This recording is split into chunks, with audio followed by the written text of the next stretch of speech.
আজকের আলোচনা ক্লাস 10-এর ইতিহাস পরিচয় বইয়ের দ্বিতীয় অধ্যায়ের যে সমস্ত এমসিকিউগুলো আছে সেগুলো মাধ্যমিকে এসেছে বিগত বছরে সেগুলো সম্পর্কে। 1 নম্বর প্রশ্ন, বামাবোধিনী পত্রিকার সম্পাদক ছিলেন? এই প্রশ্নটি এসেছে মাধ্যমিকে 2017 সালে। এ রয়েছে উমেশচন্দ্র দত্ত, বি রয়েছে শিশির কুমার ঘোষ, সি রয়েছে কৃষ্ণচন্দ্র মজুমদার, ডি রয়েছে দ্বারকানাথ বিদ্যাভূষণ। তো সঠিক উত্তর হয়ে যাবে উমেশচন্দ্র দত্ত। এ হবে সঠিক উত্তর। বিতে রয়েছে নীলদর্পণ অনুবাদ করেন? খুবই সোজা প্রশ্ন। এর সঠিক উত্তর হবে সি, মধুসূদন দত্ত। মাইকেল মধুসূদন দত্ত নীলদর্পণ নাটকটি ইংরেজিতে অনুবাদ করেছিলেন। 3 নম্বর প্রশ্ন, কলকাতা বিশ্ববিদ্যালয়ের প্রথম ভারতীয় উপাচার্য ছিলেন? এটা মাধ্যমিকে 2024 সালে এসেছিল। তো এর সঠিক উত্তর হবে C, sir Gurudas Bandyopadhyay. C হবে সঠিক উত্তর।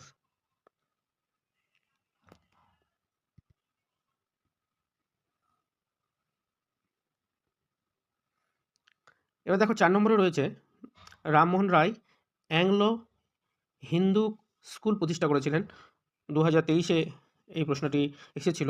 তো এখানে 1821, 1823, 1825, 1826 এখানে ভুল রয়েছে। সঠিক উত্তর হবে 1815 খ্রিস্টাব্দে।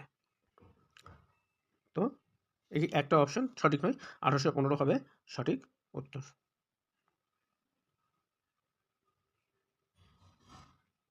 এবার ঠিক ভুল নির্ণয়।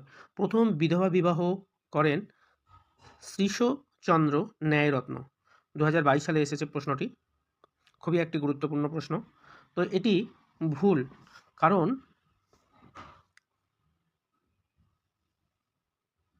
শ্রীশচন্দ্র বিদ্যারত্ন হবে সঠিক উত্তর। এবার বাবার 2 নম্বরে রয়েছে বাবা রামচন্দ্র ছিলেন ব্রাহ্ম সমাজের নেতা। 2020 সালে এসেছিল। বাবা রামচন্দ্র ছিলেন ব্রাহ্ম সমাজের নেতা। এটি ভুল।